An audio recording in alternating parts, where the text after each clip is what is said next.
This is buck knife 102, made in USA. I bought it from Amazon. In this video, I'm gonna open the package and to see how it feels in hand. Let's get started.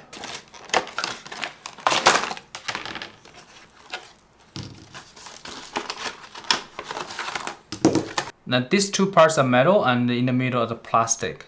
So for me, my hand is just the right size for me. This is smaller size, and I think this is very suitable for a small hand man or just for women. I think this is really good. Feels really solid in hand.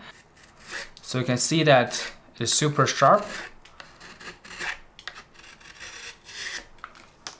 Very easily, no problem. And this is stainless steel. It's got leather sheath. Let's put this one in.